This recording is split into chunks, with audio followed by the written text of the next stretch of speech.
The autumn sun hung low over Willow Creek, painting the dusty main street in shades of amber and gold as Clarke clutched the letter in trembling hands.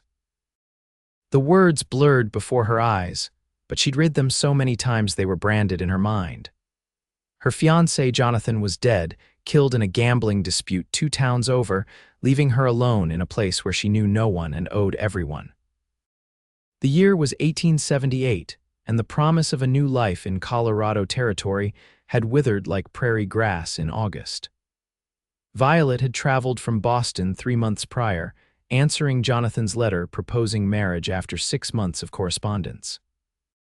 She'd been so full of hope then, imagining the life they would build together. What a fool she had been. "Miss Clarke," Mrs. Holloway's sharp voice pierced through Violet's thoughts.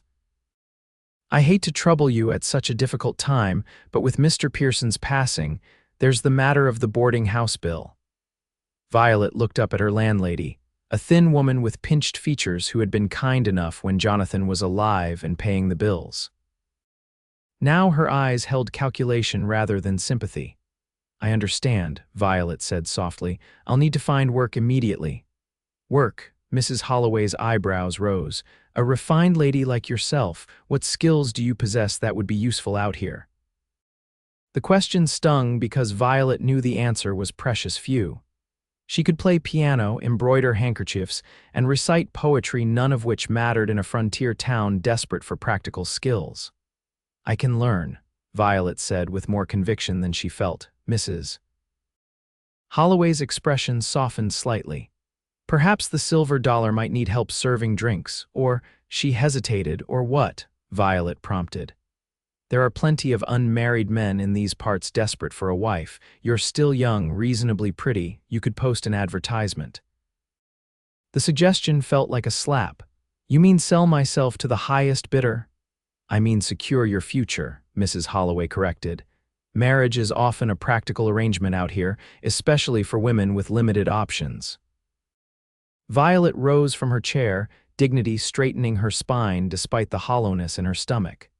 "Thank you for your suggestion. I'll consider my options." But as she climbed the narrow stairs to her rented room, Violet knew she had precious few options to consider.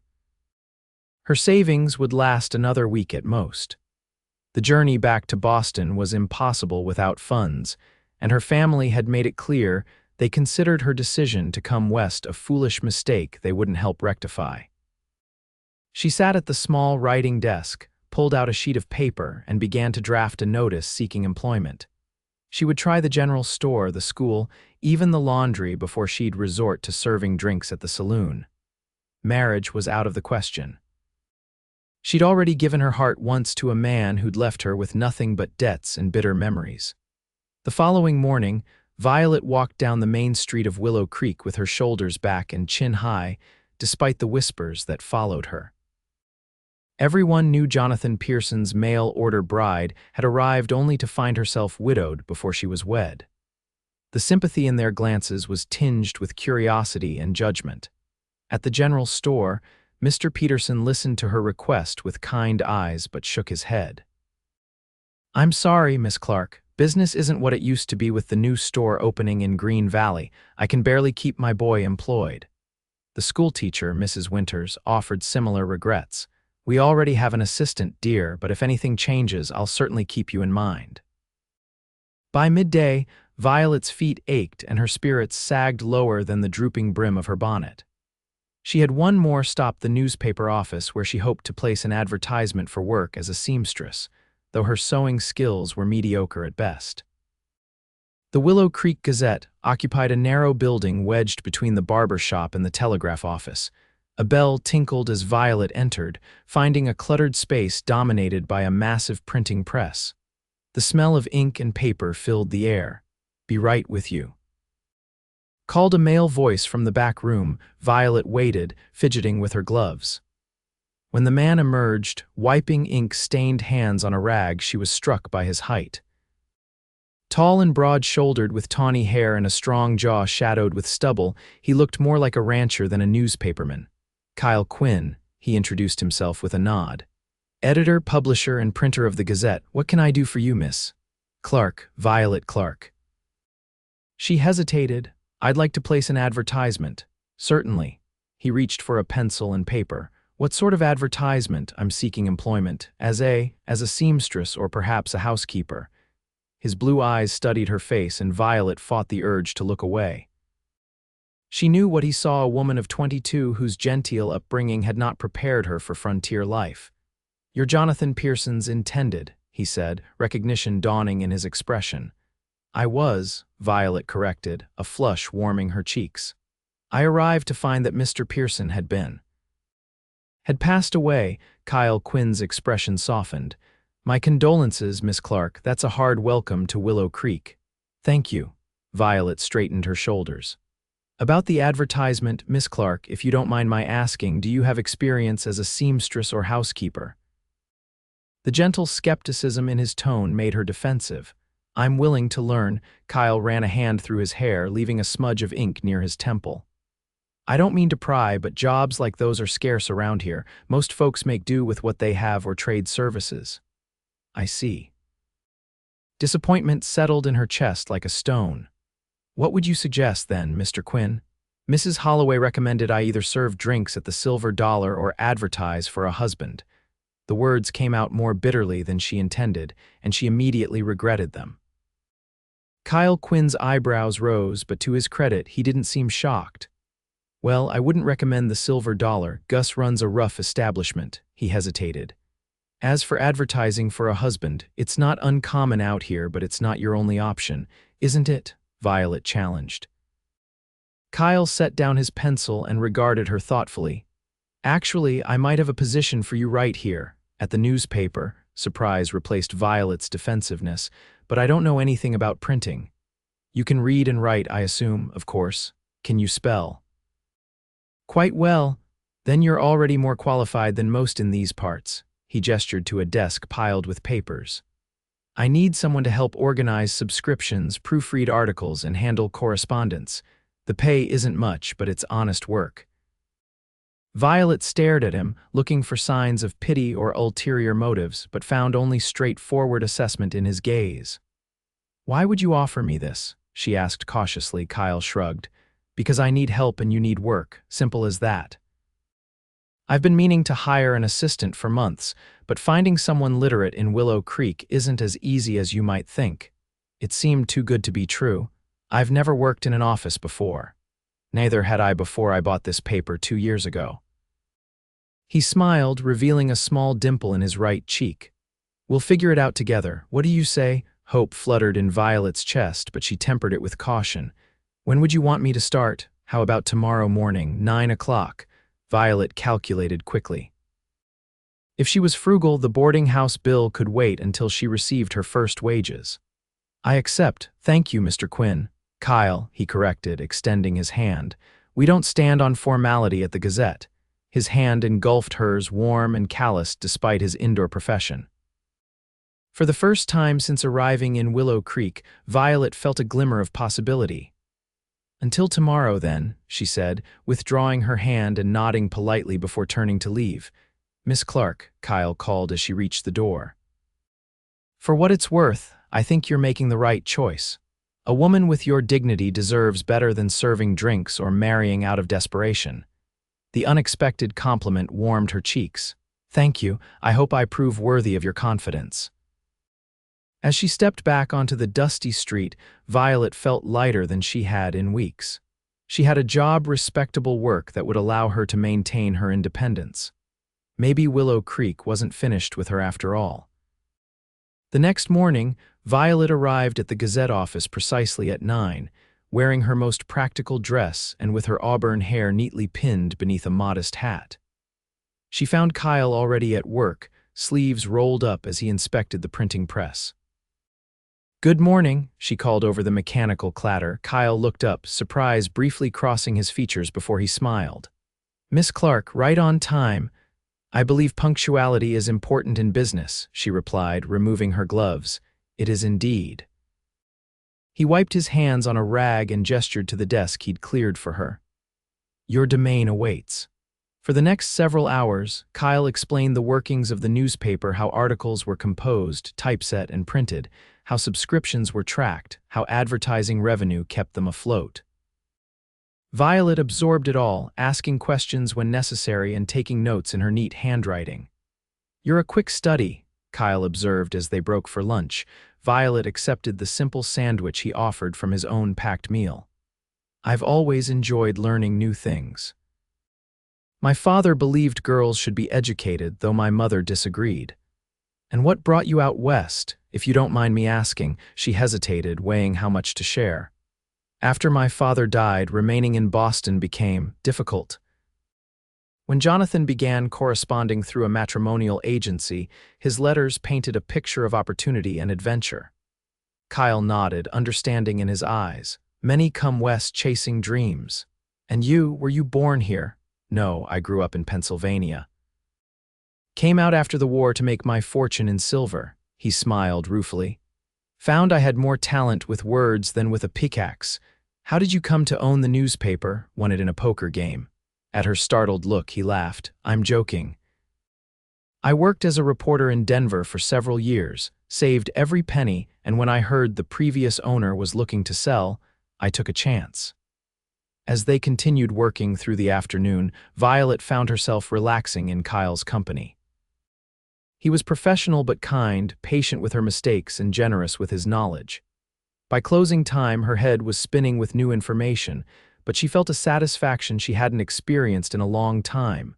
"Same time tomorrow?" Kyle asked as she gathered her things. "I'll be here." Violet paused at the door. "Thank you again for this opportunity, Mr. Quinn." "Kyle," she corrected herself. His smile reached his eyes. "The pleasure is mine, Violet." Walking back to the boarding house, Violet allowed herself to believe that perhaps things were looking up. She had employment, a purpose beyond mere survival. For now, that would have to be enough. The weeks that followed fell into a comfortable rhythm. Violet learned the newspaper business quickly, her organizational skills transforming Kyle's chaotic filing system into something efficient and logical. She took over correspondence with advertisers and subscribers, her polite but firm letters resulting in improved payment rates. By her third week, Kyle had begun to trust her with proofreading articles and even writing small pieces about local social events. "You have a natural talent," he told her one evening as they worked late to finish the weekly edition. "Your piece about the church social captured exactly the right tone." Violet glowed under his praise. "I simply wrote what I observed." "That's what makes a good reporter, seeing what others might miss." He hesitated. "I've been thinking, would you consider writing a regular column, something from a woman's perspective about life in Willow Creek?" Surprise and pleasure coursed through her. "You think people would want to read my opinions?" "I do. This town needs more thoughtful voices." His gaze was warm, admiring. "And you see things differently than most." The opportunity to express herself publicly was both thrilling and terrifying. In Boston, women of her class wrote private letters and diary entries, not newspaper columns. "I'd like that very much." Kyle's answering smile made her heart flutter in a way she hadn't expected. Over the past weeks, she'd come to admire his integrity, his intelligence, and his quiet strength.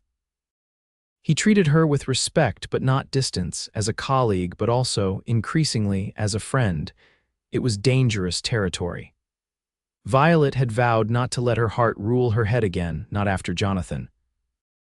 But sometimes, when Kyle's hand accidentally brushed hers as they exchanged papers, or when she caught him watching her with an expression she couldn't quite decipher, her resolve weakened. Her first column appeared the following week, A Newcomer's Observations by V. Clarke, and to her astonishment, it was well received. Women stopped her on the street to tell her how her words had resonated with them, how they appreciated her fresh perspective on their small town. "You're becoming quite the local celebrity," Kyle teased one morning as Violet sorted through letters from readers. "Hardly," she laughed, but pleasure warmed her cheeks. "Though Mrs. Holloway did say she's now proud to have me as a tenant." Kyle's expression sobered. "How are things at the boarding house?" Violet shrugged. "Better now that I can pay my way, though I'm saving for a small place of my own eventually." Wise decision. Independence suits you. The bell over the door jingled, interrupting their conversation. A tall man in dusty riding clothes entered, his weathered face breaking into a smile when he spotted Kyle. Well, if it isn't the ink slinger himself, Kyle grinned broadly, stepping forward to clasp the man's hand. Tom, didn't expect you back in town so soon. Business finished quicker than I thought. The stranger's gaze shifted to Violet, curiosity in his dark eyes. Kyle performed the introductions. Tom Harker, this is Miss Violet Clarke, my assistant editor. Violet, Tom owns the Triple H Ranch outside town. We served together during the war. Violet nodded politely. Pleased to meet you, Mr. Harker. Likewise, Miss Clarke. Tom removed his hat, revealing silver-streaked dark hair. Kyle mentioned he'd hired help, but he didn't mention how pretty she was. Heat climbed Violet's neck at the frank compliment. She noticed Kyle's expression tighten slightly. Miss Clarke is also our newest columnist, Kyle said. Her insights have become quite popular with our readers. Tom raised his eyebrows. A writing woman, now that's something you don't see every day. Perhaps you should, Violet replied evenly, as half the population are women with thoughts worth expressing. Tom laughed, genuine and hearty. Touché, Miss Clarke, I can see why Kyle values you. The two men fell into conversation about local matters, and Violet returned to her work, though she remained aware of their discussion. Tom Harker seemed decent enough, if somewhat rough around the edges. When he finally prepared to leave, he paused at her desk. Miss Clarke, the Triple H is hosting a harvest celebration this weekend. Nothing fancy, just neighbors gathering for food and music under the stars. As Kyle's friend and colleague, you'd be most welcome. Before Violet could respond, Kyle interjected, I've been meaning to mention it. I thought we might go together, that is, if you're interested. Something in his tone made Violet look up sharply. Was Kyle Quinn asking to escort her to a social event? The thought sent an unexpected thrill through her. I'd be delighted, she found herself saying. Thank you for the invitation, Mr. Harker. After Tom departed, the office felt suddenly quiet. Kyle busied himself with the printing press, and Violet tried to focus on her correspondence, but a new awareness hummed between them. You don't have to attend if you'd rather not, Kyle finally said. Tom can be overwhelming. I'd like to go, Violet assured him. It sounds enjoyable. Good, he smiled, relief evident in his expression. I'll arrange a wagon to take us out to the ranch. That night in her boarding house room, Violet found herself assessing her limited wardrobe with newfound concern. Was this outing with Kyle simply collegial, or something more? She'd been so determined not to think of romance again, to focus solely on establishing her independence. Yet something about Kyle Quinn had begun to chip away at her defenses. The night of the harvest celebration arrived clear and cool, the first hints of autumn sharpening the evening air. Violet wore her best dress, a deep blue that complemented her auburn hair, and a woolen shawl against the chill. When Kyle arrived with the hired wagon, his appreciative gaze sent warmth spreading through her despite the cool evening. You look beautiful, he said simply. Thank you. She accepted his hand up onto the wagon seat, noticing he'd traded his usual work clothes for a clean shirt and vest. You look quite handsome yourself. The Triple H Ranch lay 5 miles outside town, a sprawling property nestled against rolling foothills. As they approached, Violet could see lanterns illuminating a cleared area where tables had been set up. The sound of fiddle music drifted through the twilight. It's lovely, she murmured, taking in the scene. Tom may be rough around the edges, but he knows how to welcome folks. Kyle helped her down from the wagon, his hands lingering at her waist a moment longer than necessary. Shall we? The celebration was unlike anything Violet had experienced in Boston. Instead of formal dances with strict etiquette, people moved freely between tables laden with food, groups gathered around musicians, and couples danced with uninhibited joy. Children darted between adults, dogs chased each other around the perimeter, and laughter rose above the music. Tom Harker spotted them and came over, clapping Kyle on the shoulder.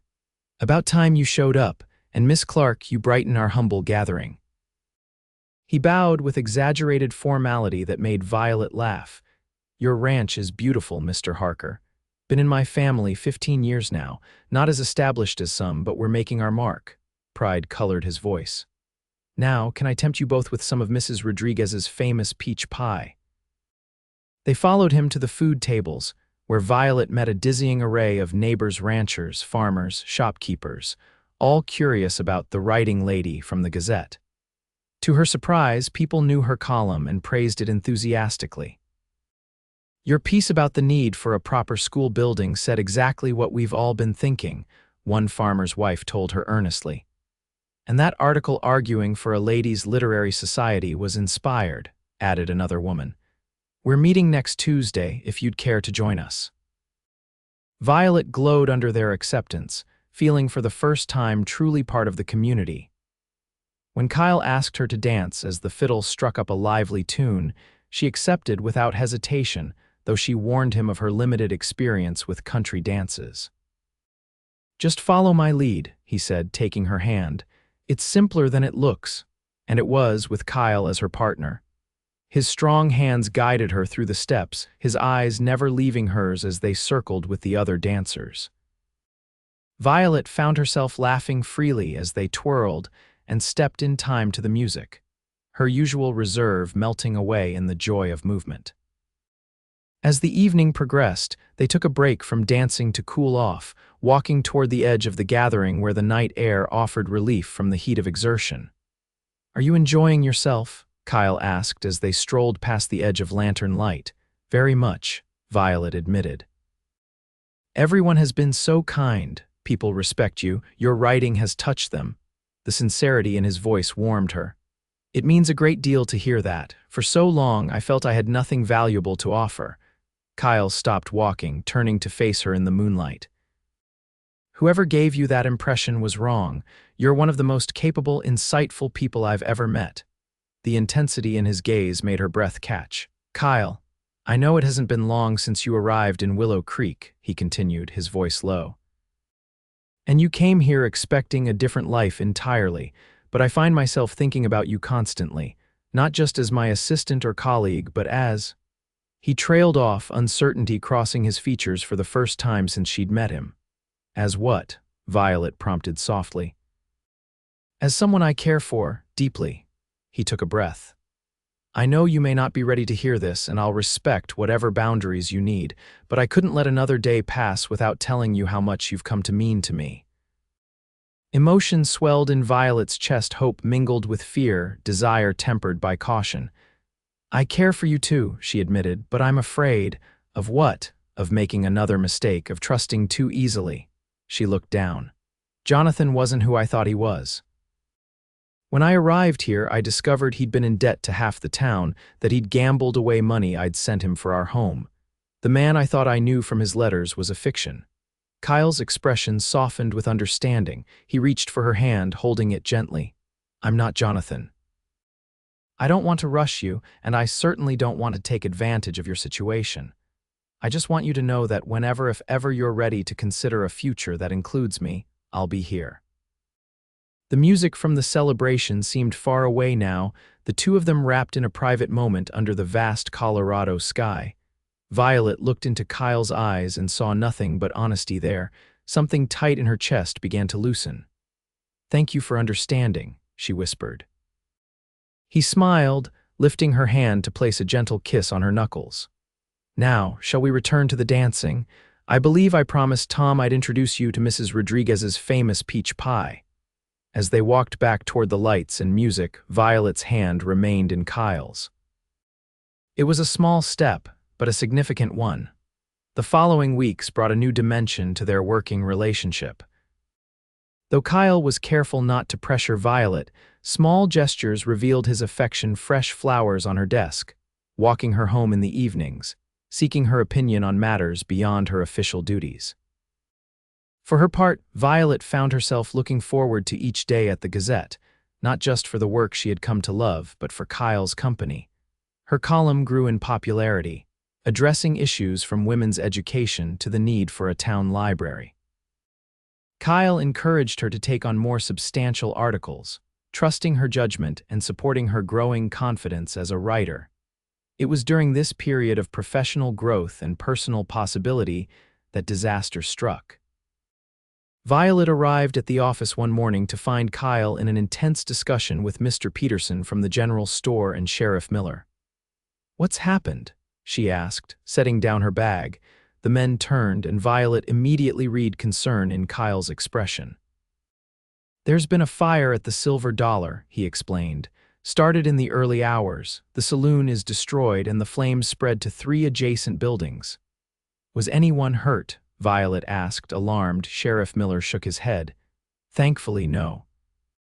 But several businesses are gone, including Peterson's storage warehouse." "The timing couldn't be worse," Peterson added grimly. "Winter supplies were just delivered last week. Medicine, canned goods, warm clothing all gone. And with the mountain pass likely to close early this year due to weather, we can't count on new shipments," the sheriff continued. Violet's mind raced. "What can we do to help?" Kyle gave her a grateful look. "That's what we're discussing. The town needs to pull together. I'm planning a special edition of the Gazette to organize relief efforts." For the next several days, the newspaper office became the center of coordination for Willow Creek's recovery. Kyle and Violet worked tirelessly, publishing updates, organizing donation lists, and connecting those in need with those who could help. Violet's column became a rallying cry for community solidarity, urging townsfolk to share what they had with neighbors who had lost everything. "Your words are making a difference," Kyle told her late one evening as they finished the latest edition. 3 ranchers contacted me today offering livestock and grain after reading your piece." Violet smiled tiredly. "I'm glad. I just wish we could do more." "Actually, I've been thinking about that." Kyle rolled up his sleeves, a habit when he was working through a problem. "What if we organize a benefit, a harvest auction where people could donate goods or services with proceeds going to rebuilding efforts?" "That's brilliant," Violet said, immediately warming to the idea. "We could hold it at the church, invite everyone in the county, and you could write a special feature explaining the plan." Kyle's enthusiasm matched her own. "We could have it ready by next week's edition." As they sketched out the details, Violet was struck by how naturally they worked together, how their different strengths complemented each other.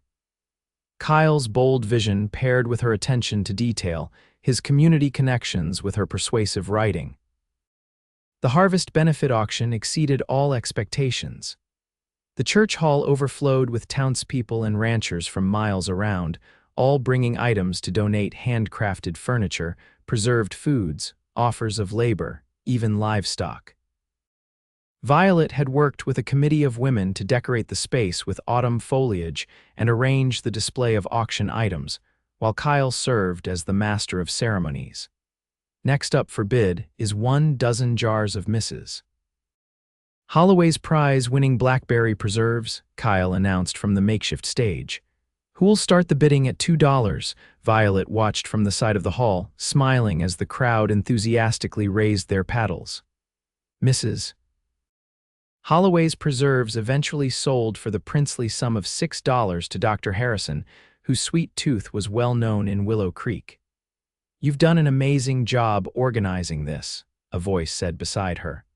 Violet turned to find Tom Harker appraising the scene with approval. "It was Kyle's idea," she replied. "I just helped with the details." Tom chuckled. "Don't sell yourself short. Half the county is here because of your persuasive writing." He glanced toward Kyle, who was now auctioning off a hand-carved rocking chair. "He's different since you came along, you know." "Different how?" "More settled, happier." Tom gave her a knowing look. "I've known Kyle since we were green recruits trying not to get ourselves killed. Never seen him look at anyone the way he looks at you." Heat rose in Violet's cheeks. "We work well together." "Is that what they're calling it these days?" Tom's teasing was gentle. "Well, whatever it is, it suits you both." Before Violet could respond, Kyle called from the stage. "And now, ladies and gentlemen, we have a special item up for bid. Miss Violet Clarke has generously offered to write a personalized story or poem for the highest bidder." Surprise flashed through Violet. She had donated a hand-knitted scarf to the auction, not her writing services. She looked questioningly at Kyle, who gave her a mischievous wink. "I hope you don't mind," he said as bidding began. I thought your talents deserved more recognition than a scarf, beautiful though it is. To Violet's astonishment, the bidding quickly escalated, with several townspeople enthusiastically participating. When the final bid came in at an astonishing $12 from Mrs. Harrison, the doctor's wife, Violet, was speechless. "Congratulations, Mrs. Harrison," Kyle announced. "And thank you, Miss Clarke, for sharing your gift with our community."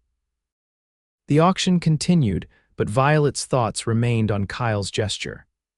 He had understood, without her saying a word, how much her writing meant to her, how she longed to be valued for her mind rather than just domestic skills. It was perhaps the most thoughtful gift anyone had ever given her, the gift of being truly seen. By the evening's end, the benefit had raised over $300 for the rebuilding fund, an amount that brought tears to Mr. Peterson's eyes when Kyle announced the total. "We couldn't have done this without you," Kyle told Violet as they worked together to tidy the hall after everyone had departed. "It was our success," she corrected gently. "We make a good team." He set down the box he was carrying, his expression serious. "We do.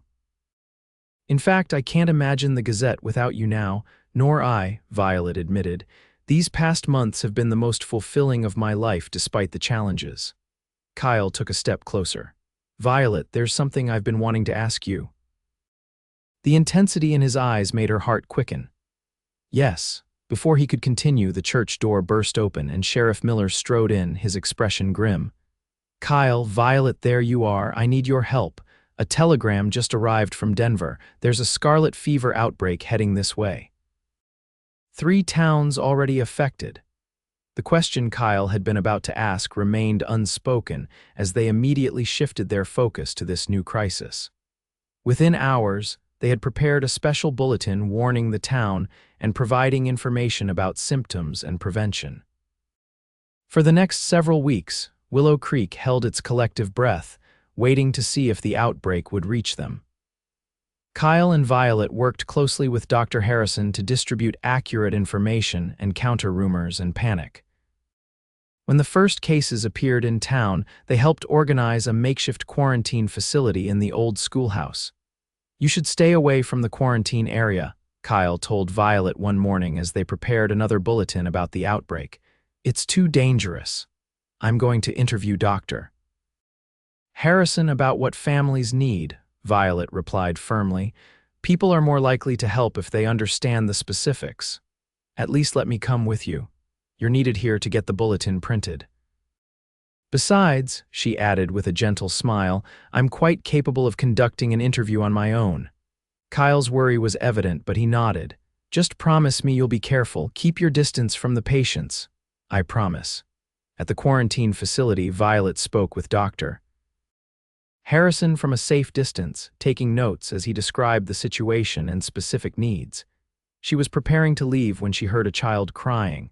Turning, she saw a small boy, no more than 5, sitting alone on a bench outside one of the sick rooms. "Who is that?" she asked Dr. Harrison.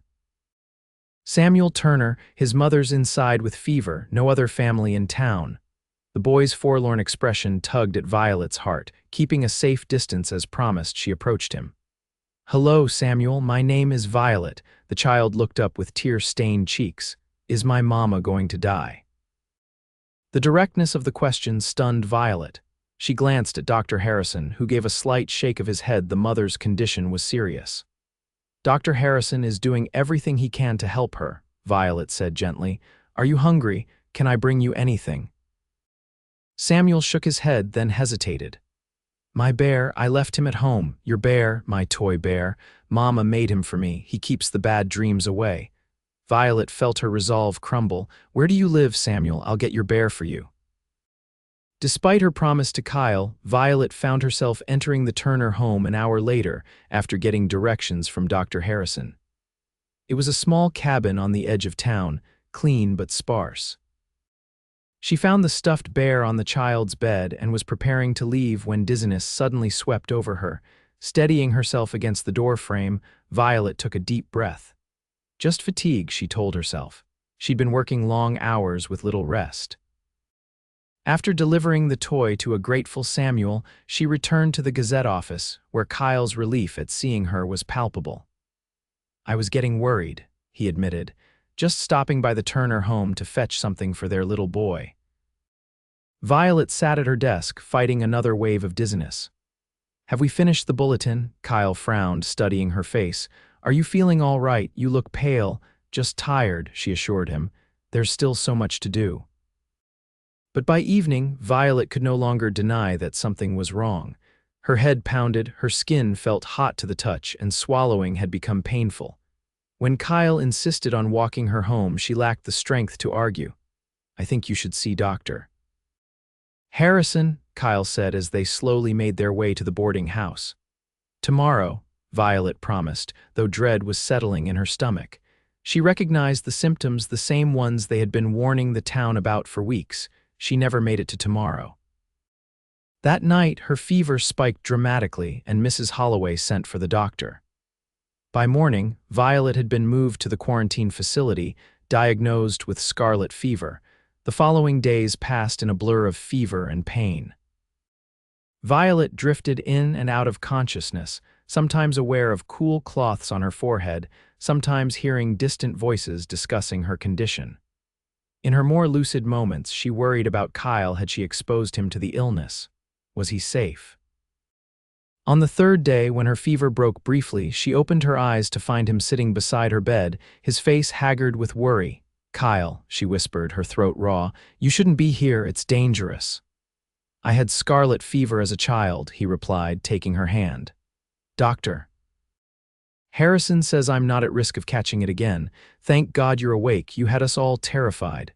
The newspaper can wait, Tom's helping with the printing, all that matters is you getting better. Tears filled Violet's eyes. I'm sorry, I promised to be careful. Hush now. Kyle squeezed her hand. Just focus on getting well. The fever returned that night, worse than before. For days, Violet battled the illness, her body weakening even as her will to live remained strong. Through it all, Kyle rarely left her side, reading to her when she was conscious, wiping her brow when the fever raged, and simply holding her hand when nothing else could be done. Finally, nearly 2 weeks after she had fallen ill, Dr. Harrison pronounced her out of danger. You're a fighter, Miss Clarke, he said approvingly, but you'll need time to recover your strength. How long until I can return to work? Violet asked, her voice still weak. At least a month, the doctor replied firmly. And that's only if you follow my instructions precisely. The news devastated Violet. A month away from the Gazette, from the work that had given her purpose and joy, seemed unbearable. And there was the matter of paying for her care, the doctor's bills, the medicine, the ongoing rent at the boarding house. Her small savings wouldn't last through such an extended recovery. Don't worry about any of that, Kyle told her when she expressed her concerns. The paper will still be there when you're ready, and as for the bills, he hesitated. The town took up a collection. Your articles about the outbreak helped so many people prepare and stay safe they wanted to help in return. Tears welled in Violet's eyes. I don't know what to say. Say you'll rest and get better. Kyle's voice was gentle but firm. That's all any of us want. As Violet's recovery progressed, she was able to leave the quarantine facility but remained too weak to return to her room at the boarding house. To her surprise, Mrs. Rodriguez, the ranch cook from Triple H whose peach pie she had enjoyed at the harvest celebration, offered her a room in her comfortable home on the edge of town. My children are all grown and gone, the older woman explained. The house is too quiet. Besides, I can keep an eye on you and make sure you're eating properly. Mrs. Rodriguez proved to be not just an excellent cook, but a warm companion. During the long days of recovery, she shared stories of her life coming to Colorado as a young bride, raising 5 children, losing her husband to a mining accident, and finding a new chapter as the beloved cook at the Triple H Ranch. Life gives us second chances if we're brave enough to take them, she told Violet one afternoon as they sat on the porch, enjoying the late autumn sunshine. When Miguel died, I thought my life was over, but look at me now, surrounded by people who value me, doing work I love. The words resonated deeply with Violet, who had been contemplating her own journey from Boston society to frontier journalist, from Jonathan's intended to. What? The question of her relationship with Kyle lingered in her thoughts. During her illness, he had revealed the depth of his feelings through his unwavering care and presence. Now that she was recovering, he visited daily, bringing news from the Gazette, books for her to read, and always, those warm blue eyes that saw her so completely. "You love him, Mrs. Rodriguez observed one evening after Kyle had departed. It wasn't a question Violet didn't pretend to misunderstand. "I do," she admitted, "but I'm afraid." "Of what, Querida?" "Of making another mistake, of trusting too easily, of depending on someone else for my happiness or security, Mrs. Rodriguez nodded thoughtfully. "Those are reasonable fears, especially after what happened with your first fiancé, but there is a difference between depending on someone and sharing your life with them." "What do you mean?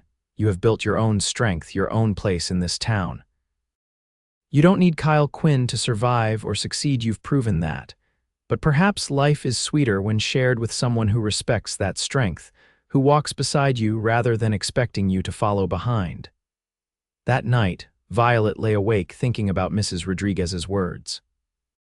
The older woman was right, she had changed during her time in Willow Creek.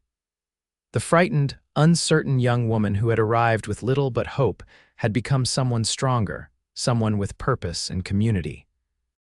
That transformation had happened partly because of Kyle's belief in her, but also because of her own resilience and determination.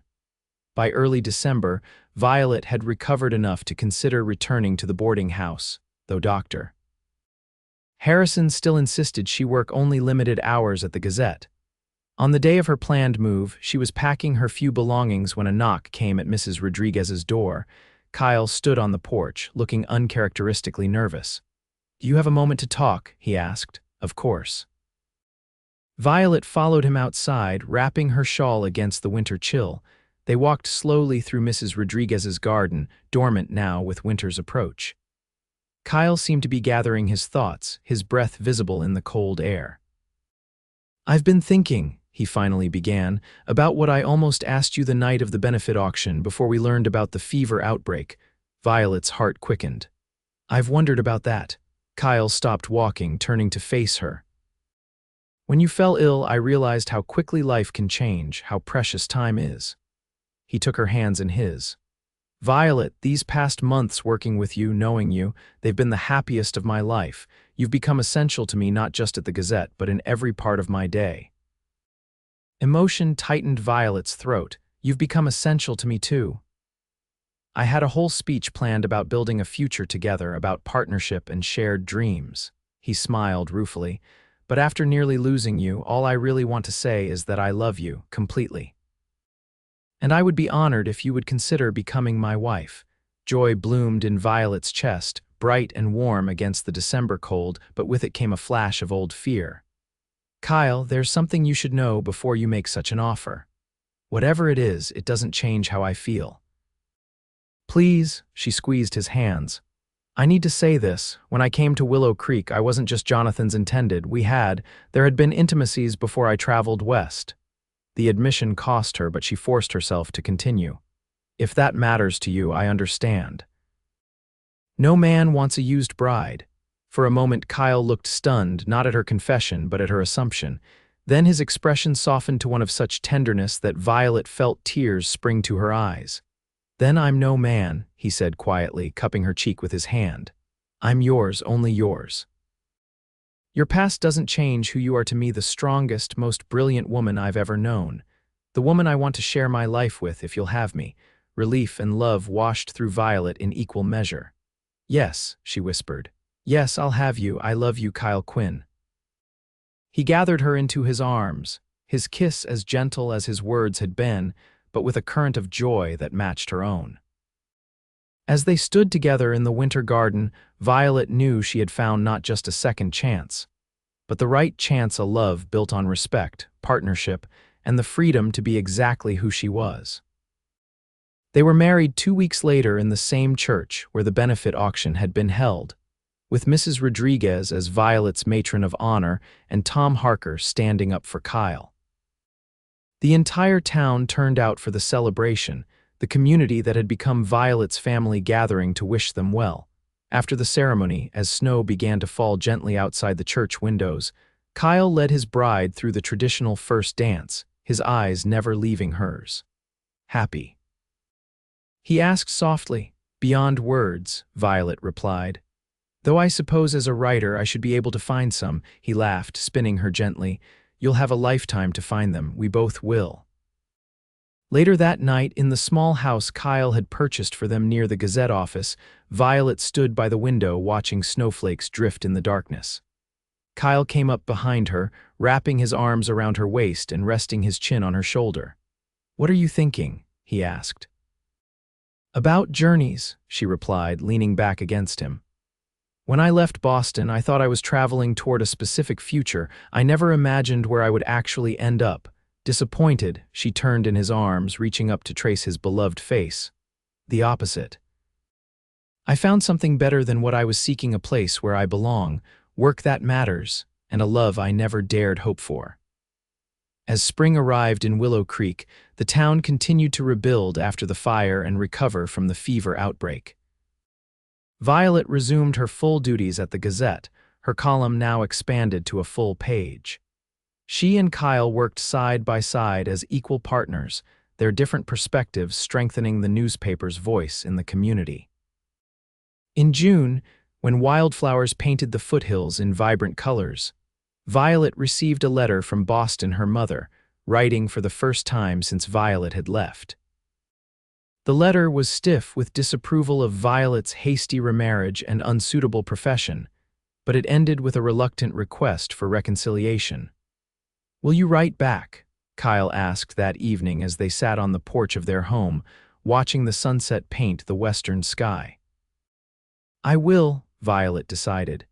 She's still my mother despite everything. Perhaps someday she'll understand the life I've chosen. And if she doesn't, Violet smiled, resting her hand over her slightly rounded abdomen where their first child was just beginning to make its presence known. Then that's her loss. Our family is here now, in this place we've made our own. Kyle covered her hand with his, wonder in his eyes at the mention of their growing child. I never thought I could be this happy, he confessed. Nor I, Violet agreed. It's not the life I expected, but it's exactly the one I needed. As twilight deepened around them, Violet thought of all the words she had written since coming to Willow Creek, news stories, opinion pieces, personal letters. None of them captured the journey that had brought her to this moment, this man, this life built on her own terms. Perhaps some experiences were beyond even a writer's ability to fully express, but that was all right. She had a lifetime ahead to find those words, one day at a time, alongside the man who had seen her value when she had forgotten it herself. The man who had proven that love wasn't about possession or perfection, but about acceptance, partnership, and the courage to build something new together. I love you, Mrs. Quinn, Kyle murmured, pulling her close as the first stars appeared above the Colorado mountains.